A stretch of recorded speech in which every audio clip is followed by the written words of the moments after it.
Hello, this is Pete, or Kenshin1913, and this is a new video series I'm going to be starting on my Kenshin1913 Vlogs channel. What it is it's going to be a podcast of sorts, video interview, well, just a regular interview with various YouTubers on YouTube. And the first one I'm going to start off with is my good friend, Ghostyfilms. Hello, everybody. And yeah, we're gonna kind of go through. This is a beta episode. We're gonna kind of go through just the people's history on YouTube and various things about their YouTube channel. Kind of like a little plug for everybody, while also learning some information about everyone, which is pretty cool. Because I want to get this feeling of there's a community on YouTube, and there's probably a majority of Let's Players I'll be interviewing, but my friend here, Dan, or Ghostyfilms, is an animator. So Dan, how you doing today? I'm doing pretty well. I heard you went over to Rob's house. What'd you do Uh, there? yeah, we recorded some lines for 3 of the KR47 shorts that I'm gonna be working on over the summer. Mm-hmm. And yeah, we're actually using some of the lines that your brother contributed because I'm on Facebook, and sometimes I'll make posts on Facebook, and he'll kind of like make comedic responses to whatever I typed. And so we're actually going to be using some of the premises. Why can't I say that word today? Premise, I think it is. I think that's the word. Yeah, some of his ideas that, like, because he sometimes he'll just make fun of me. So we're going to be using some of those as a basis of the conversation. So we're giving your brother a writing credit. Nice. And then Rob came up with sort of a longer episode where he steals my car and holds it for ransom. So Yeah, that seems appropriate. I mean, one of your I would have to say your three most treasured items that you own right now are probably your car, your guitar, and then your computer. So yeah, stealing one of the three is probably going to be a big deal for you. But I was going to say that you're just stealing my bro's lines, but it's a good thing you're giving him credits. yeah, we're giving him writing credit, and Yeah. and hopefully sometime soon we'll be able to get you and Todd and Rhea together, because Rob had some hilarious conversations down for us as a group Yeah. that I want to record soon too. Mhm. And you know what else I was thinking about? We still have to go on that date with Rhea eventually. Oh yeah. Yeah. Yeah. So let's get the interview going, Dan. So you know what? Give me a short bio of your channel. Like, when did you start? Why did you start? Like, what was your inspiration for making videos, or even getting on YouTube? Well, I got on YouTube back in 2007, Mhm. and before that, I was on Newgrounds.com for a long time, and I don't know if people know what Newgrounds.com is, but it's kind of like YouTube, but for Flash animations. People make movies and games and Yeah. upload them, and there's a rating system and stuff like that.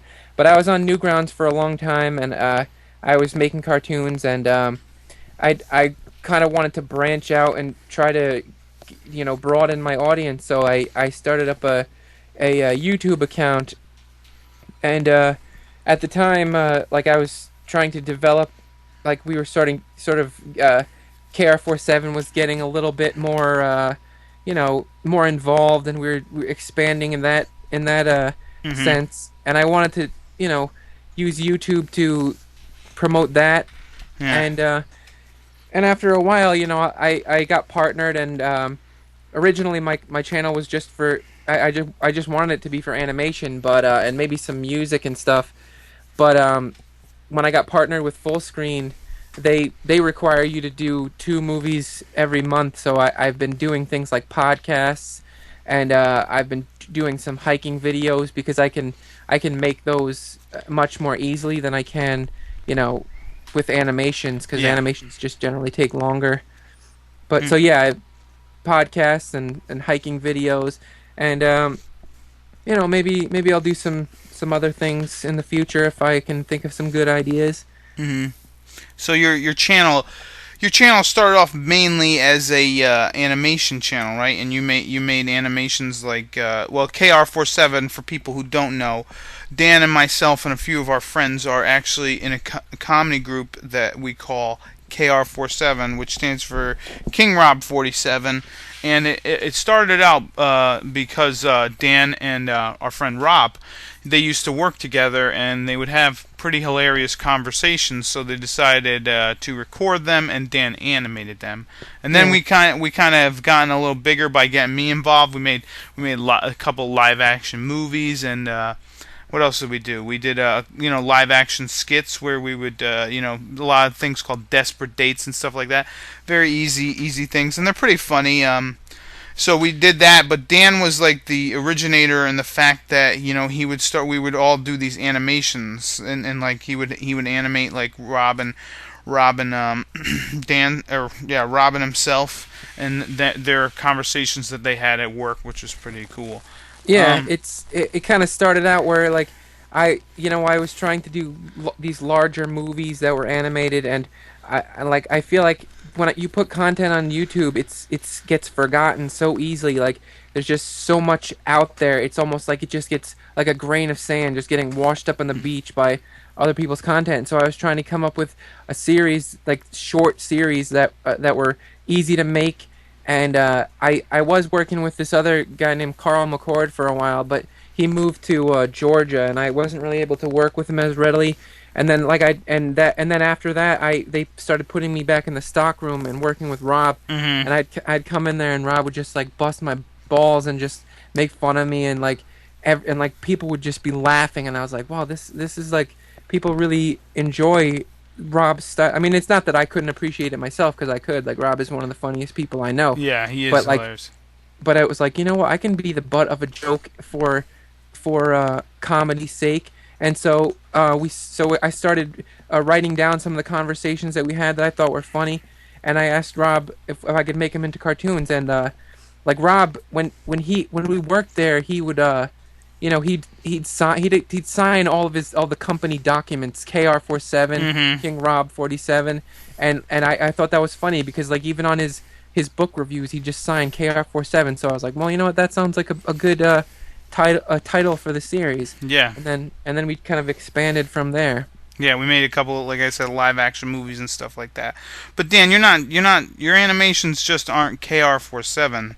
You've got other great animations on there, like I think one of my favorites, besides obviously because I'm in KR47, but I actually like your Channer Tale stuff and your Mighty Man stuff. So I kind of like how you're not. I kind of like how you branch out that way, and like you have different animations, but you don't focus mainly on KR47. And I kind of like how your channel as well. You're pretty branched out in the essence that you haven't pigeonholed yourself into making just animations. If you think about it, your channel, instead of more of an animation channel at this point, you're more of like a creator. You know what I mean? You create music, you create these hiking videos, you do podcasts, you do animations. So some channels, they can kind of get like stuck in one section, like video Mm. games, and other people do like just blogs of them just talking about pop culture and all that crap. But I think your channel is pretty diversified. I kind of like it. Yeah. Well, I guess that can be problematic too sometimes. In Yeah. that I have so many things that I want to do. Like the less time I have to do each one of them, and then Mhm. plus I have to, you know, go to work every day. Yeah, that's true. But So Dan, what let me ask you this: um what video series or video, single video, are you most proud of? I think the zombie apocalypse, KR47 zombie apocalypse right now is my favorite, just because you know, I like the final product. Like I feel like it's pretty polished right now, and when I first started making that, I was actually kind of frustrated with it because we we were uh we were asked to be in a film festival called the Forgot to Laugh Film Festival. Takes place in Connecticut, and Yeah. we're Connecticut-based. Well, Dan is, but we're Connecticut-based animators, so it was pretty cool to have local animation, which was good.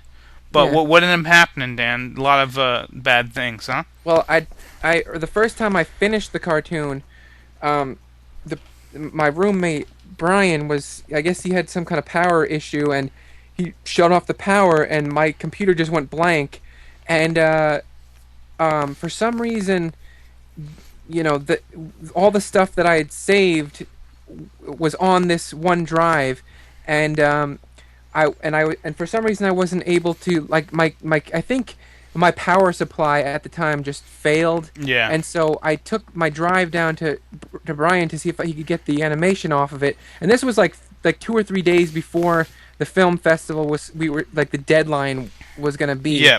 and so he was trying to get the file off of there, and he plugged it in, and all of a sudden, like, smoke started coming from the drive, Ugh. Yeah. and the drive was dead. So I had to go back to a like a backup of the animation, where only half of the animation was done. So I had to just redo the complete second half of the animation in like 3 days, and I spent one of those days trying to get a new power supply for my computer so I could start doing that, and working on it here. And I was ready to give up, and tell Tony Giuliano that we weren't going to be in the Forgot to Laugh festival, but Yeah. he'd gone through all this work, and he'd gotten like ad space in the New Haven Register, and there was an article Mhm. that where he was talking about us, and like really hyping us up. Yeah. So after a while, it was like there was no way I could say, it was really like an episode of American Chopper or Yes, something. it was. Where you, I think it was yeah, more like an episode of what, it was basically an episode like Murphy's Law, like what can go wrong will go wrong. You yeah, know what? Because you came over here, right? Your computer shit the bed a little bit. yeah, You got half the animation over here. You were trying to animate it over here, but you were having a problem. And then we yeah, fixed the problem, and then you continued to animate, and then it got to be pretty late at night, and Tony, the guy who runs the show, he was calling. He's like, "Where's that animation? Where's that animation?" And we're like, "Dan will have it done. Don't worry, Dan will have it done." So Dan's just drawing and drawing the hell. Then finally we finish it. We're like, "Okay, let's bring it to Tony." We render the thing. It does not look good, and so yeah, we're like, "Ah, shit. What are we gonna do?" So we render it like 4 or 5 times, and finally we get it at a decent, like, a decent quality, where we're like, all right, we can be proud to give this in for this thing, but this is by no means the best yeah. copy. So Like we like what I did in those 3 days was just nothing compared to what I had done, before the deleted copy. And I like, there's a scene at the end where the car drives off into the down the neighborhood, hmm when we're all after we all became zombies. yeah, And like there was one part where the car just disappeared and then reappeared, and yes, the like it flash just frame.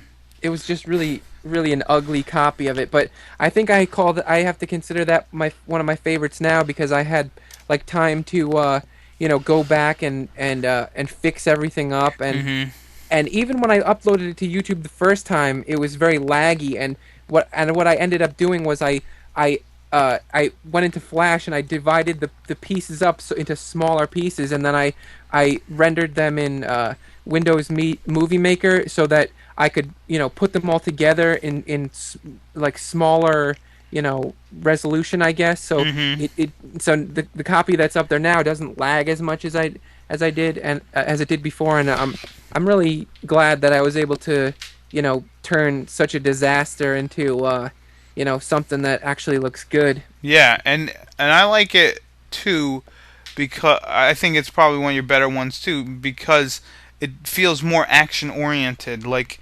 with the KR47 stuff, most of it, our jokes are conversational. It's gonna be, Yeah, line, line, line, and then boom, funny line. You know what I mean? Set up, set up, set up, and then you got the joke. But like with this one, you had all these great, like, you had Todd fighting the zombies with the sword. sword. You had Rob and Chris shooting, or no, yeah, Rob and Chris just shooting up stuff.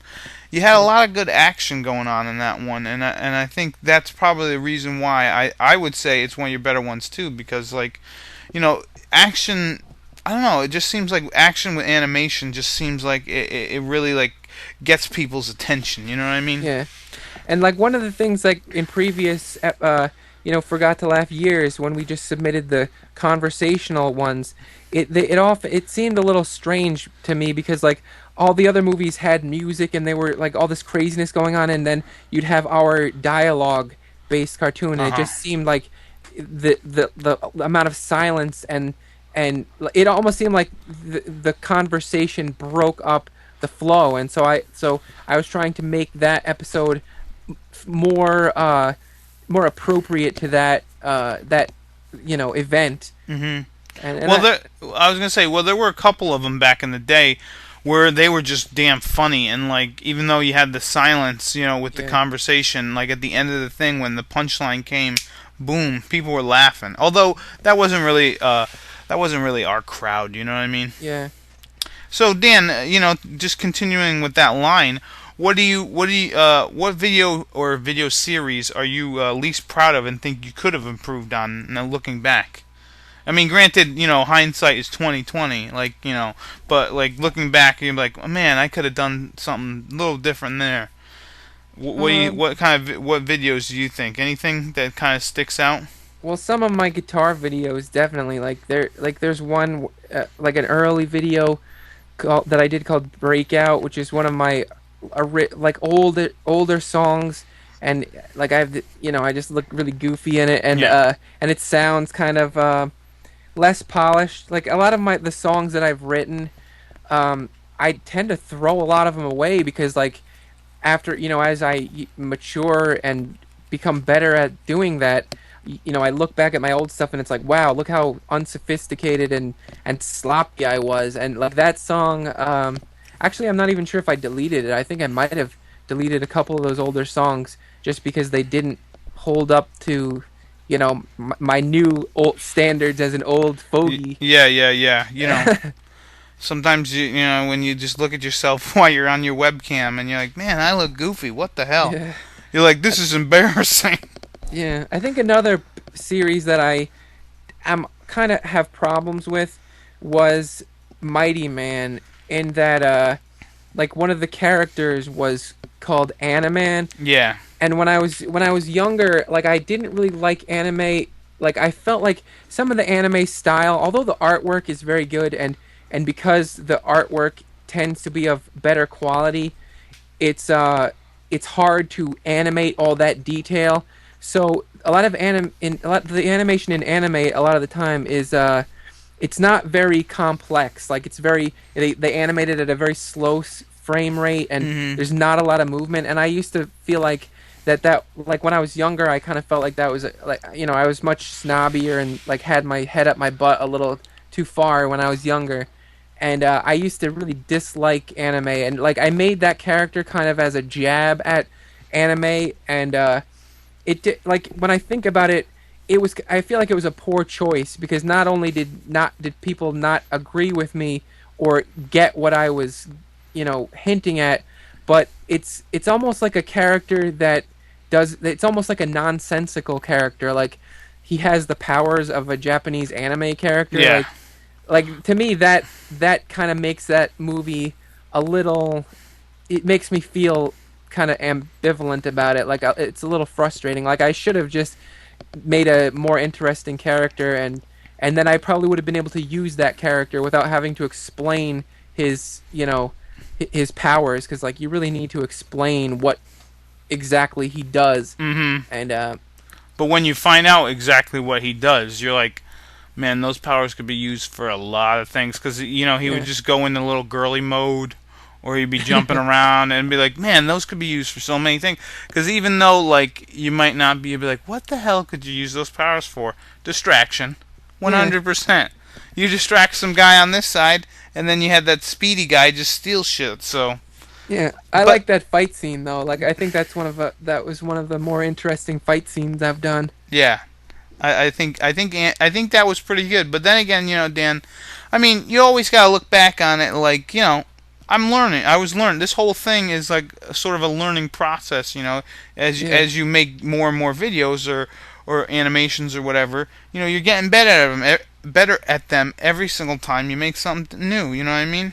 yeah, So and it's like when people talk to me about my really old videos, or my really old really old videos that I have up on my channel that deal with what the hell was it, like from high school. I was like, they're like, man, this video is really shitty. And I'm like, what do you expect? I was in high school. I was just Yeah, learning how to edit and do all this shit. So, you know. yeah.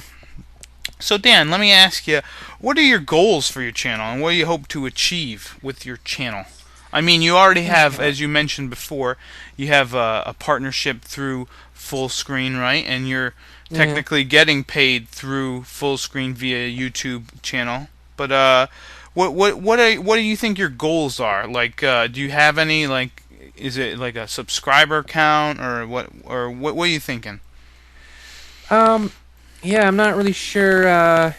I don't know if it's subscriber count necessarily. I mean, I'd like to get exposure. I feel like I don't want to just do work and not have anybody watch it. So Mm-hmm. I mean, subscribers are kind of they're kind of important to me in that sense, but I think I'm more interested in like making movies that I enjoy and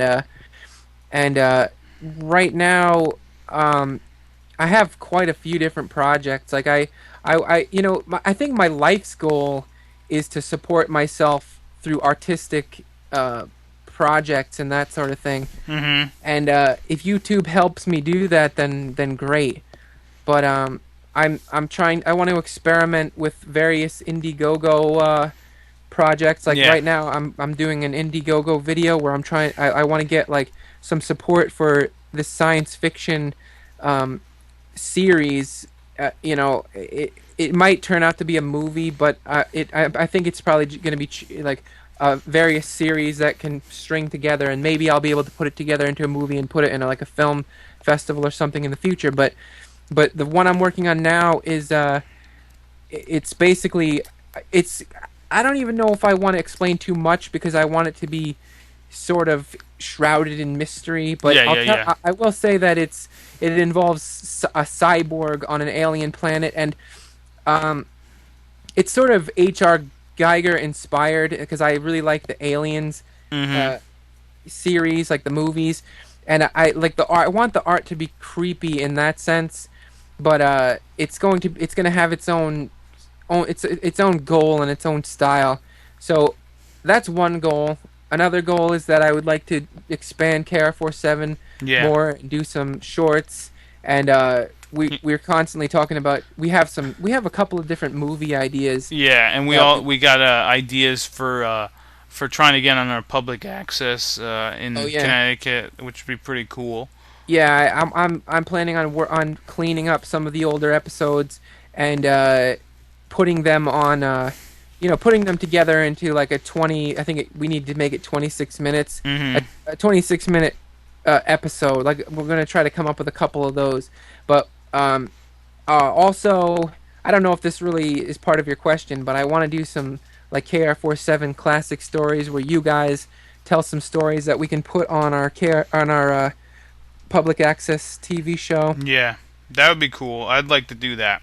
That's something that we're hoping to do. But what was I going to ask you next? Let me ask you this, Dan. Since we were kind of talking about subscribers, and well, actually, let's go back really quick. So with your Indiegogo thing, Dan, and let's say like your Indiegogo thing actually took off, would you ever consider like getting an assistant or something?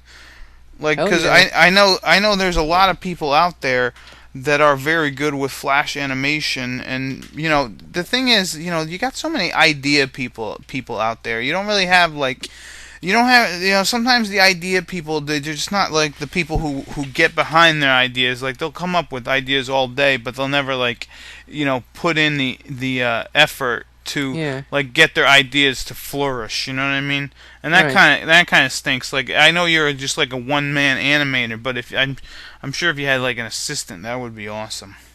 Well, knowing like people who know the technical side of things is Yeah. very useful. I mean, I that's wonder. I wonder. I'm sorry to kind of cut you off, but I wonder if we one of your goals could be like, I don't know. I feel like if you had some help, you could really probably you know po- uh, pump out these videos. Yeah. And I feel like YouTube could be an opportunity. Even Indiegogo or whatever could be an opportunity to get people involved. Maybe although I know sometimes it's hard to get people involved, but Yeah. it could be an idea. Yeah, possibly. I think most of what I would want help with would be background drawing. Mm-hmm. Like, if I could just focus on one thing, like the animation, that would be pretty cool. Yeah. And hell, even if I like knew of an acoustic guitar player who could make some music for certain things, and I guess it wouldn't even have to be an acoustic guitar player. It could be any kind of musician. I'm Mm-hmm. sure I could, use music for various projects. But yeah, like right now, I'm kind of like I do some of the comedy writing, I do the animation, I do music, I do all the background drawing and stuff like that. But that yeah, that's kind of one of the reasons it's nice to know you is because you know video editing and you know about filmmaking, and so like you can help make things that I would have to do all this research to do, and you're pretty good at that stuff, and you've gotten me out of many a jam, and you've helped me edit a lot of my videos and deal with the technical side in that sense. So Mm-hmm. like knowing you is a real benefit. Yeah. Well, thank you, Dan. Knowing you has been a real benefit as well.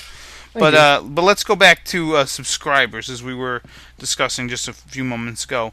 Like, how much do you feel that or how much do you interact with your subscribers, and how important do you feel it is to interact with the viewers that leave comments on your channel? I guess it's pretty important, but my subscribers don't really like. I have a couple of people that comment on my videos, but I don't really get a lot of feedback. Like, Yeah. um, yeah, just I only get like a handful of people, which is kind of a little disheartening Yeah. sometimes. But So I it, feel so it's kind of not like new ground. Like new grounds is obviously, as we discussed, it's like a flash. It's like 100% flash animation website, and you kind of get. I remember when I used to be on there too with you, and you kind of get more like reviews, and like people just kind of like think that everyone's a critic. You know what I mean? yeah, They're always critiquing your things. Although, critiquing is fine as long as it's constructive criticism. Not right. just like your video blows ass, get a job, fag, or whatever. You know what I mean? I hate that stuff. But I feel like you don't get as much as of that on YouTube. Actually, I feel on YouTube compared to Newgrounds, you probably get, if you can get a core group of people to watch your videos, they're usually very supportive. Yeah, I have And some pretty supportive fans. yeah, which is pretty nice to know. It's like, man, you know, besides like your group of inner friends, you know that there's some people that actually enjoy your work, which is pretty awesome. Yeah. Yeah. So, Dan, let me ask you this: what do you think makes your channel unique in comparison to other channels out there? Um, I guess I think it's unique in that a lot of the YouTube channels I see are people sort of commenting on popular culture, and Mm-hmm. I think like they develop. I think that the strength of their channel is in their personality, whereas I don't think mine is necessarily like that. Like um I think my channel, it's hard to, I guess it's hard to sum up my channel. Like I like to my channel is about the things I like. Like I like fantasy and swords and sorcery, and I want to have a little bit more science fiction. I like, with the project that I was just talking about, Mm-hmm. and I don't know. I think my channel is a little bit removed from myself. I think that's what makes it unique because yeah, a lot of other YouTube bleh, can't speak. A lot of other YouTube channels that I watch are just a guy who uh there's usually a person who is very opinionated or funny and makes jokes about it, and a lot of them are like that person giving their point of view, and mine I'm just sort of like creating uh escapist kind of videos, I Mm-hmm. guess. Mm-hmm. I think that's probably the best way I can explain how it's unique, if Yeah. it is.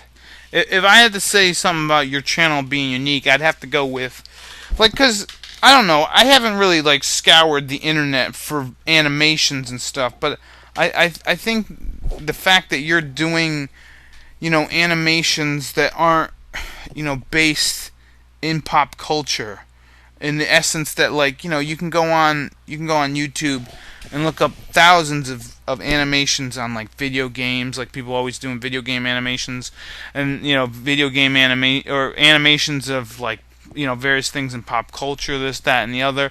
But yours is like your own thing. It's your own. That's why I think is really cool about like your own unique stuff. Like once to go back to Chanter Tales, yeah, that's one of the videos on your channel. It's your own, like literally, you came up with that story. You came Yeah. up, you did the animations. You had you're like, in an essence, like an author or something.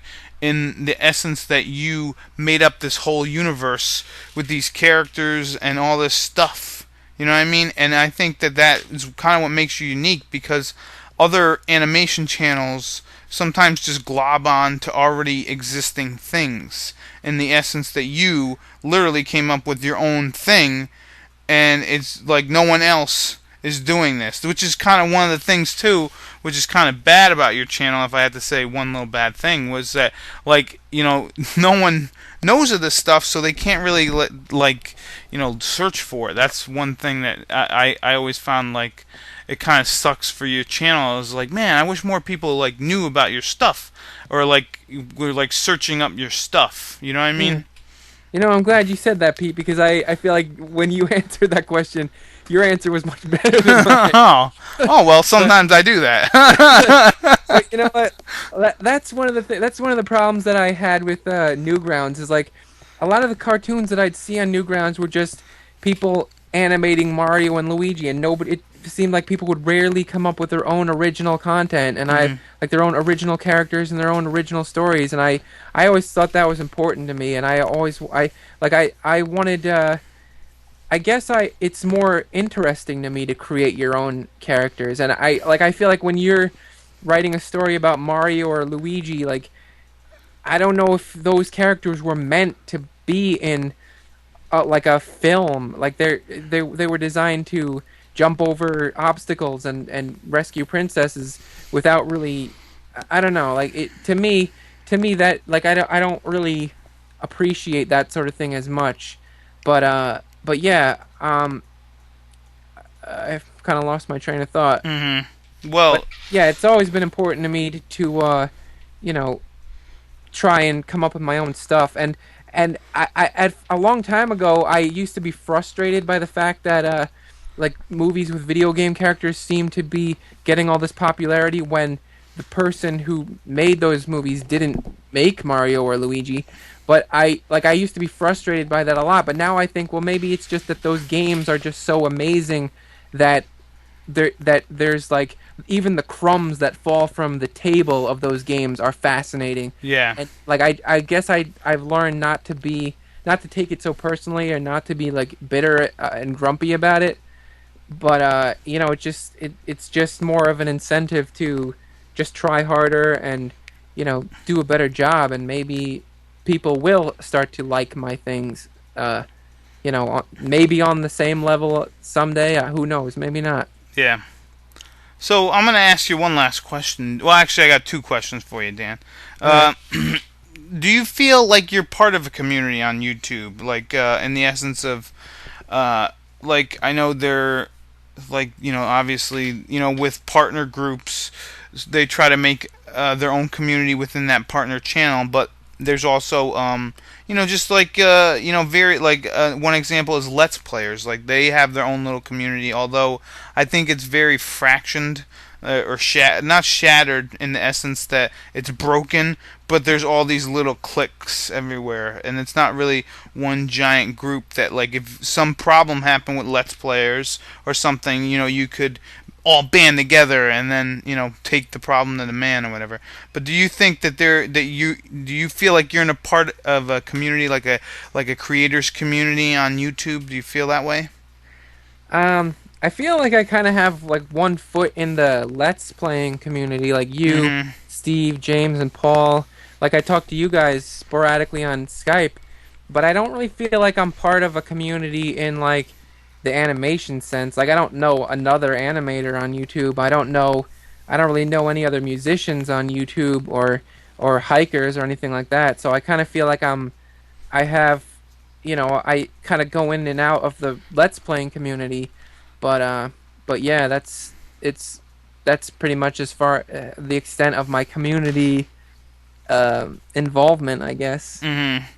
Well, yeah, it's kind of nice that when you're, which is one of the reasons why we, besides that we like to, play the games together, and I don't know any of the games. Usually, I don't know the games that you play, and so it's kind of fun to have you play games. So you're sort of the gamer there, and then occasionally, like as we play the games, we plug your channel KR47 and whatnot, and we kind of try to get people from my channel or from who watch video games to check out your stuff, which sometimes it happens and sometimes it doesn't, but you got to keep at it, and Yeah.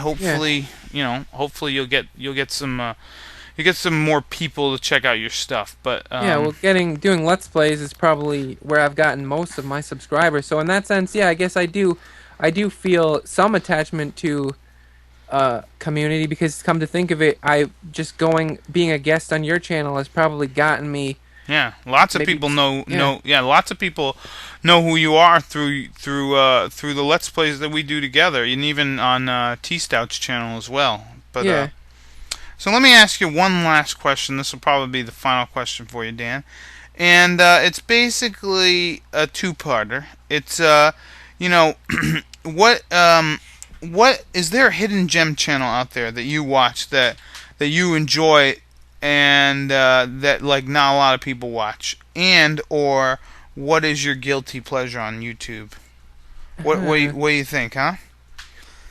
well, I don't know if there's a channel necessarily that I find to be a hidden gem, but there's a movie about not necessarily gamers in the video game sense, but gamers in like the Dungeons and Dragons world. Mm-hmm. There's like a comedy group called Dead Gentlemen that I don't know how popular it is. Like maybe they're more popular than I think, but they made a couple of movies about like video about gamers who you know basically they would play Dungeons and Dragons, and then they'd like show like live action movie scenes of what was happening in the game, Yeah. and all those movies are kind of like they feel really geeky, but I still like them, and I think that they're really good. There's think the first movie was called The Gamers, and then there's another one that like a sequel. Um, but I forget what that one was called, and I remember enjoying that one quite a bit. I guess that would qualify as my guilty pleasure, Yeah. and it's also kind of a hidden gem too. I'm trying to think of what other hidden gems there might be. A lot of them are obscure movies. Like the Mm-hmm. one thing I do like about YouTube is when I find movies that not a lot of people have heard of. Like there was this weird alien movie. Like I tend to like alien, weird science fiction and fantasy. And there was like a movie called Fantastic Planet that was really cool. Um, there was another obscure movie called Fire and Ice, Mm-hmm.